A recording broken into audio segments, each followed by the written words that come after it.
welcome back to Own Your Fight for this week's episode. I am so excited for today. I am your host, Sarah. If you've been joining us this whole journey, welcome back. If you're new here, welcome to Own Your Fight. This has been so much fun, and I've gotten so many DMs on Instagram just saying thank you and that you've been doing this journey together, that you've done your index cards like I did in college. It's been so much fun. I'm so humbled and excited to be on this with you and that this dream is a reality. So, hey, I'm stoked that you are here.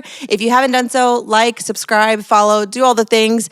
And if you're watching on YouTube, there is 100% a fly flying around today. So if you're watching, I apologize. He might just come and hang out. He's our special guest. If you're listening on audio, sorry, you don't get to experience this, but I am so stoked to jump in. We've talked about so many things already. Owning your story, owning your season, owning your why and your purpose, your expectations. And today, listen, we're gonna get a little honest, okay?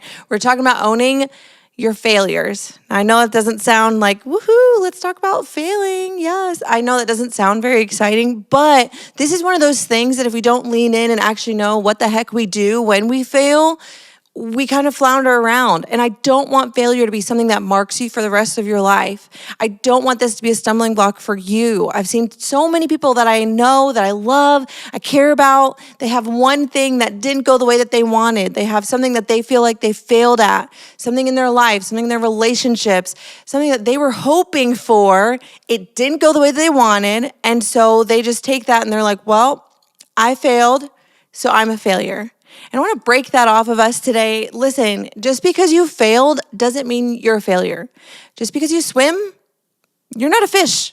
Okay? Just because you make a mistake doesn't mean you are a mistake. Stuff happens. But like we've talked about before, the stuff that happens to you is just something that happens to you. It doesn't get to decide who you are. So that's the framework for today. I want to speak that over you. Maybe that's all you needed. You can pause and just pray and journal, and that's all you needed from this. But I want to talk about the idea of failure, because failure is something that is going to happen to all of us. It's part of being a human being. It's part of doing something with this life. It's just part of something that we're going to walk through. And I've got some stats. That's why I've got my iPad still here, because this was shocking. I was pulling this up, just researching failure and people that have failed. And listen, Thomas Edison, over 1,000 unsuccessful attempts at the light bulb. Over 1,000. James Dyson had 5,126 failed prototypes before his vacuum cleaner that we all know and love as the Dyson, which is like one of the standards. He had over 5,000 failures before that one. Colonel Sanders, KFC guy, okay, 1,009 rejections before his first franchise partner at the age of 62. 62 was his first successful franchise partner. Dr. Seuss, his first book was rejected by 27 publishers, which that same book went on to sell over 600 million copies. Okay, Disney, he was fired from a newspaper because he lacked imagination and he was told he had no good ideas. Steven Spielberg was rejected multiple times from the University of Southern California's film school. Okay, the Beatles were rejected by Decca Records because one of their executives reportedly said guitar groups are on their way out. J.K. Rowling had 12 publishers reject her books. Listen, a failure at something doesn't mean that you're going to fail at everything. If one of these people had given up, we wouldn't have known their name. But they didn't. They pushed through the 12 people that rejected them, the 5,000 failed prototypes. They believed in what they were going after. So it didn't matter how many times they failed. They just kept pushing through. And I was, again, all this research on failing, but 80% of sales require 5 or more follow-ups, and most people stop after they fail at 1 or 2 attempts. What would happen if the 1 or 2 times that you failed, you just needed 3 or 4 more times? What if it was just a moment that was supposed to keep you going and keep you pursuing that thing? What if it was just a test to see like, okay, can I do this better? Is there another way? What if he would have stopped after the 5,000th prototype and he wouldn't have kept going? We wouldn't all have the amazing Dyson vacuum today, okay? Listen, all that to say, they didn't stop when they failed. They didn't just quit. They didn't throw in the towel. And I want to come alongside you, hold your shoulders and tell you, don't quit just because you failed one time. Just because you failed one time doesn't mean you'll fail the next time. You don't know what's on the other side of you trying again. And failure, what I really want to lean in on, which for me has been what failure has been the most, is failure doesn't get to define you, but it should teach you. It should be your biggest source of education as you move forward. It is one of the best teachers. It should not define you, but it 100% should refine you. It should teach you something. Again, I've shared my story a couple times, bits and pieces here and there. So I went to college. My initial, thing I was studying was math. I was going to go into actuary science for the FBI. I was so excited, which sounds so stupid now. Like, praise God that did not go the way that I had planned. But I kept failing my tests. Now listen, I am a oldest child. I was in the top 10 in my class. I'm an honors kid. I know I'm like the nerd of the nerd. I totally understand. I love testing. I loved getting straight A's. I looked forward to getting my report cards. I was that kid that was like, is it report card day? And now as a parent, every time I get my kids' report cards, I'm so excited to open them, and they're in preschool. Like, they're not, it's just like they're doing a good job. Great job smiling and coloring. But I loved it. So I went to college with this expectation, like we talked about managing your expectations. Mine was, I'm going to go and I'm going to keep, getting A's. I'm going to keep succeeding. I'm going to keep loving going to tests and classes and learning and studying. And I, every single time I would go into my math classes, I took notes just like normal. I brought my highlighters, my binders, all the things that I knew to do. And then I would take a test. And I got my test scores back, and I failed all of them. And it wasn't like the cute fail. It was like, oh no, you probably just got like a B, and to you it felt like a failure. No. I was getting like 50% on these tests, and that was with the extra credit for doing my homework. I was failing where he couldn't even give me enough extra credit to kind of make me pass. And he tried. I had a whole sit down with him. Shout out to my professor. Dr. Bothe is incredible. He sat down with me. He tried to work with me. He, would go over homework with me and go over my scores with me. And I mean, the amount of hours he spent trying to tutor me, I could not do anything but fail. Every single test, every single quiz, I was trying with everything in me, and I failed and failed and failed. And I was so stinking frustrated. And so finally I was like, okay, we're going to keep failing. What do we do with this? I went home that summer, and that's when I told the Lord, I was like, Lord, I'm frustrated. This is not working. I don't understand what is happening here. Like, what do I do with this? And I could have just said, you know what? I'm just not going to do college anymore, and I'm not going to worry about my purpose, and I must be good at nothing. I must be terrible at taking tests and terrible at studying and terrible at learning new things. And, maybe I was good as a teenager, but I'm no good as an adult. I could have let that failure in that entire year for my freshman year just define the rest of my life. I could have quit everything. I could have just decided, okay, this is what I thought I was good at. I failed time and time again, so I'm just going to stop trying. Instead, I took that and I said, okay, what am I going to learn from this? Because I'm not just going to quit. It's not in me. I'm not going to quit. I'm going to keep trying. And so I went home and I started thinking, okay, what can I learn from this? What can I learn from the fact that I'm not doing well here? I'm not enjoying it. Despite all of my best efforts of trying, this is still not working. And I let that teach me something about myself. And praise the Lord, I learned that is not my thing. Math is not my thing. That is not the thing I'm supposed to study forever. That's not what I'm supposed to have a degree in. I'm not supposed to go in with the FBI and run analytics. That's not what I'm supposed to be doing. I learned from that. I learned so much about how I learn. I learned about how to approach people when I need help, because listen, I needed a lot of help. So I learned how to approach people in that. And I learned how to not just quit on myself because it wasn't going the way that I wanted it to. So I went that whole 2.5 months I was home. I took all that and said, okay, well, what do I like about this? What do I like about school? What am I passionate about? What am I good at? What do I enjoy doing? Because this ain't it. And I changed my major, and I had time with the Lord, and I allowed it to change things in me. I allowed the failure to teach me something about myself. And I learned a heck of a lot of stuff about myself. I learned a lot of things about how I operate. I learned what I'm passionate about. I learned the fact that I love what I do now. I serve on staff at our church. I get to oversee programming of services and events, and I love what I do. Had I not failed at my math tests in college, I would not be doing what I'm doing right now. I would be trying to enjoy something that I was not good at because I just wanted to keep at it. versus, okay, maybe that just isn't me. Okay, I failed. What can I learn from this? And I would argue with you, okay, maybe you failed in that last relationship. Maybe the relationship failed. It didn't go the way that you wanted it to. That doesn't mean that you're not supposed to ever have relationships ever. That doesn't mean that there's something inherently wrong with you that, every relationship is bound to fail because that one did. That just means you got to learn something. Can you learn something about how you communicate? Can you learn something about how you, choose these people that you're having relationships with? Can you let the failure educate you instead of just define you for the rest of your life? Is there something you can learn when you fail? Is there something in you maybe that needs to change? Or maybe you're like me and you keep failing at something. Listen, our little fly friend is back. Okay, maybe you're like me and you keep failing at something. Maybe that's because you're not supposed to be doing that exact thing, or maybe not that exact way. Maybe for you, this is like, okay, let me lean in. Let me do some self-inventory and say, okay, maybe this just isn't for me. And that's okay. But on the flip side of that, maybe failure is just one part of your journey. Like the 5,000, that was the one that got me, the 5,126 failed prototypes. Maybe you're at 5,125. Like maybe you're right there.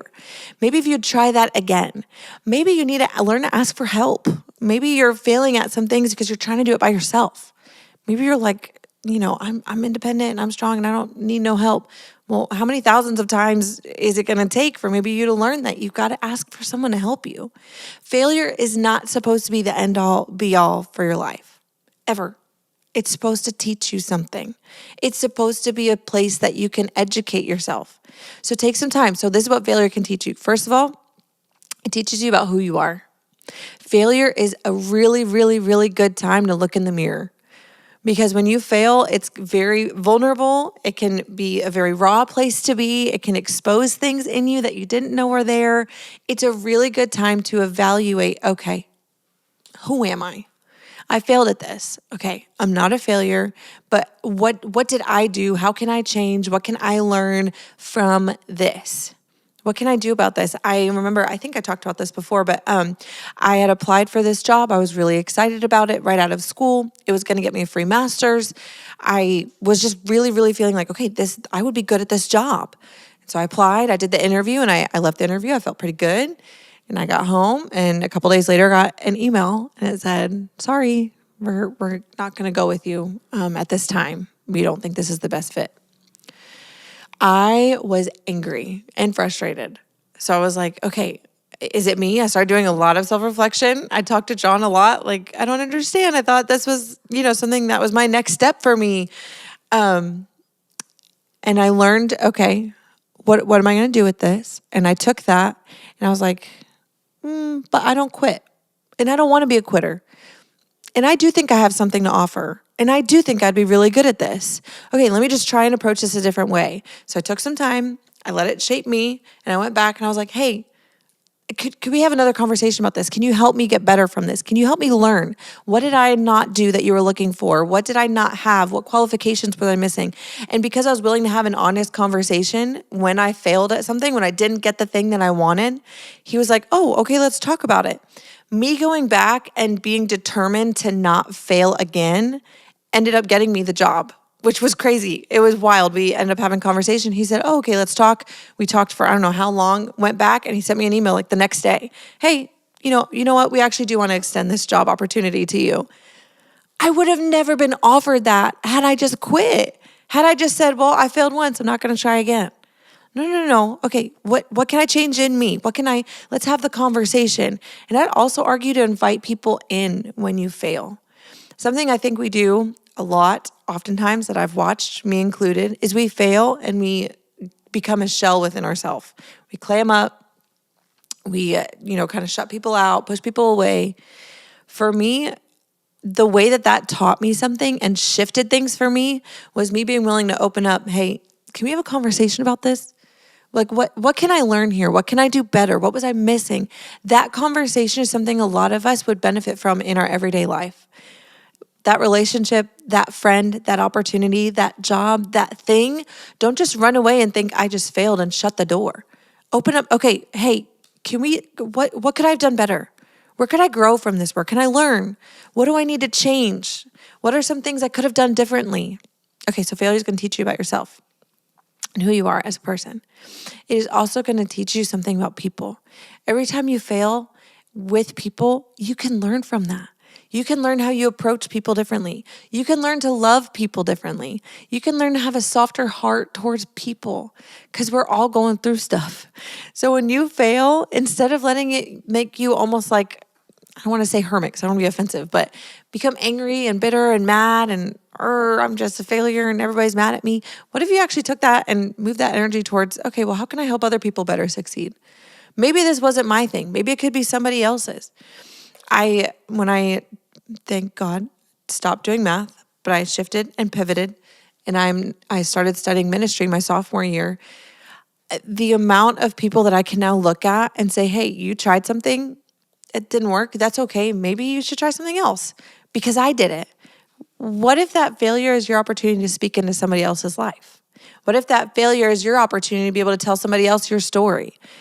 What if you took that and stopped letting it just kick you down and keep you down? What if you took that and used that energy to propel you forward and push you into the next thing? Because that's what all these people had in common. I mean, I think about Walt Disney and the fact that he was told he wasn't creative enough. And now my children know all of his movies and we go to the theme parks and, his legacy continued on. Why? Well, because he didn't just fail and stop. Don't fail and quit. Don't fail and quit at the thing. If you have a dream inside of your heart, if you have that business you want to start, if you have that goal that you're working towards, don't quit just because you failed one time. Talking about this podcast, everything in me did not want to actually say yes to doing this because I was so afraid of what would happen if it failed. I was so afraid of what would happen if I started talking and realized I have nothing to say or nobody cared to listen to what I had to say. Or what even the idea of failing at this was almost enough to be like, oh, I don't actually want to do that at all anymore. And I think some of you are at that point that you're so afraid now of even the idea of failing that you wouldn't dare open up yourself to actually doing the thing in front of you. You've got a dream, you've got a goal, you've got this idea in your head, and you're like, but what if it fails? I'm just not going to do it. Can't live that way because God's put so much inside of you. And I might have shared this on here, but I shared this with my friends recently and it's so true and it scared me.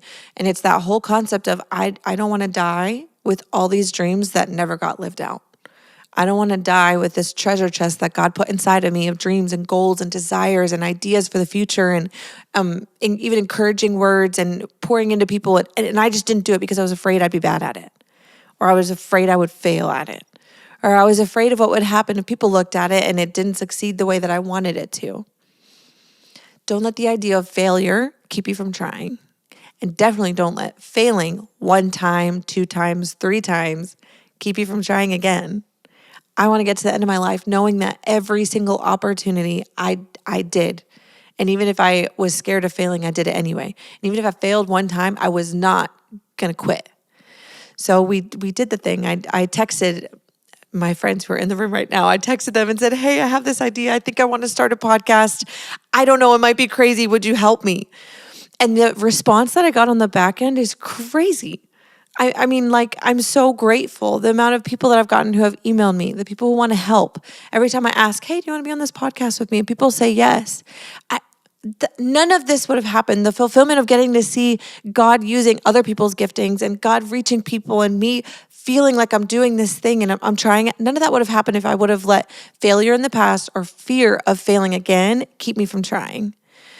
It's not going to be perfect. And your first couple times you're trying something might not be perfect. The amount of times I've recorded audio recordings that nobody will ever hear, getting ready for recording, they were a lot of failures. A lot of really bad recordings, a lot of really bad concepts. A lot of times, full transparency, I would be recording, I would drop my kids off, I would drive to work, and that would be where I'd be recording. There'd be at times I'd get 12, 13, 14 minutes in and stop it and be like, that was the stupidest thing I've ever heard in my entire life. That was so bad. And I'd pray and be like, Lord, that was really bad. Let's try again. The amount of recording, the amount of times, and they were really bad. Failed and failed and failed. Bad, bad, bad. And I kept recording. I think about my first couple sermons that I preached. My gosh. Thank goodness that there was not recordings back then, that nobody recorded those. They're bad. But that's how you learn. You're not going to learn if you're not going to try. You're not going to learn if you're not going to do it. I played softball growing up. We always played some kind of sport. I did Taekwondo too, stories for another day. But I did softball. That was my thing. I started when I was young. We played t-ball, me and both my brothers. And I remember, this is so embarrassing. I was not planning on sharing this, but my first practice, it was me, my dad, the coach, and the coach's daughter. And we were there early, and the coach was like, hey, why don't we just throw the ball around, get warmed up, start practicing? I was like, oh, okay, great. I don't know what I'm doing. And again, I'm a little older now, so I've held a glove before, but it was my first practice with like a real, like my own team. I wasn't a baby anymore, it was my own team. And I was like, okay, great. So I get my glove on, which obviously is pink, and I go out with her, and she tosses the ball to me, and I put my glove out like this, which it's like catching it underhand. I've never caught a ball like that before because this was graduated T-ball. This was my first softball practice. So I was officially in softball. Wasn't in T-ball. This was like big kids. And I put my glove out, and I didn't know what I was doing, and I didn't put my hand behind to stop it. And the ball went right up and hit me in the nose. So now I'm sitting on the bench with an ice pack on my nose because it was that bad, because it was the coach's daughter. She knew what she was doing. It was the most embarrassing. And it was just me. So the coach knew it was me, this coach's daughter. And I sat on the bench. I looked at my dad. I was like, I think I want to go home. I don't know if this is my thing. And he was like, this is your first practice. You're supposed to fail. It's okay. Get back out there. You're going to try it again. And you're going to be good. After, the ice pack is good and you feel better. And I went on and I played for years after that. And I remember that moment being so pivotal because it was so embarrassing. I clearly failed. I couldn't even catch a ball. What was I doing here? This was me, little old me.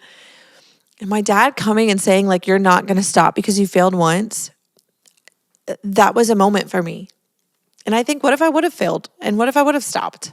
The amount of friends I had through playing softball, the amount of friends and even mentors, because a lot of those coaches ended up being with my high school too. And I stayed with those friends all through high school. And I'm so grateful. What would have happened if I would have walked away from that field and never done it again? It would have been so sad. When I did Taekwondo, the first time I did belt testing, you have to break wood. I'm a kid. I'm not that strong. And my first kick didn't do anything. It didn't break the board. I was so embarrassed. Everyone's looking at you. And my coach or instructor, he looked at me and he said, you're going to do it again. I was like, I literally just embarrassed myself in front of everybody. I just failed the test. I'm not supposed to graduate. I'm not supposed to move up. And he was like, you're not supposed to do it the first time. That just teaches you how to get ready for the next time. And he's like, do you remember how your foot felt when you hit the board and it didn't break? I was like, yeah. He's like, because you were thinking of not getting through the board. I was like, what do you mean? I'm thinking of breaking the board. He said, no. If you would have thought, okay, I'm going to kick the board and I'm going to go through and I'm going to succeed, you would have kicked through the board. He said, you were so afraid of failing. That's why you didn't kick through the board. I was like, I was like 12, 13 at the time. I was like, I don't know if that's true. He's like, well, get up and try it again. He's like, because I trained you and I know you can. So I was like, okay, I'm going to give you one more chance. And if this doesn't work, I'm way too embarrassed. I'm quitting. I'm out. And the feeling of when I kicked through and the board broke in half in front of everybody was one of those, what would happen to you if you just tried again and you didn't just fail and just give up? The joy that gave me, and then I continued in it for years. The discipline that I learned, the relationships, the memories, that so much of what I learned through that season wouldn't have happened if I would have failed and quit the softball team and failed and quit at Taekwondo. Both of those moments failed right in the beginning. Don't let you failing one time define anything you're willing to try in the future. Say yes to the job. Say yes when they ask you out. Say yes to finding a new friend. Say yes to trying again, to doing that business opportunity again. Try again. One failure one time doesn't make you a failure forever. It's one stinking thing that didn't go right. Welcome to life. Now let's move forward. Let's weep, educate ourselves, learn from it. Don't let it define you. Let it refine things in you. Have the hard conversations. Look at yourself in the mirror. Acknowledge the failure and then get up and try again. What would happen if you just stopped giving up? So let's talk about owning the failure, owning it. So what I want you to do this week, next couple weeks, next couple days, honestly, let's be real, the next couple minutes when you turn this off before you get to the coffee shop where you're going, take a second. What has failure taught you in the past? Where have you allowed a failure to define you now? Where has that moment been that you're like, oh, I maybe you stopped going out of your way to have a conversation. Maybe you stopped being the person that put themselves out there. Maybe you stopped thinking that would happen for you. Maybe you've given up on a dream too quick because you failed at something. What is that thing that you failed at before that needs to teach you something? And now what are you going to do about it next? What is that thing you know you need to do?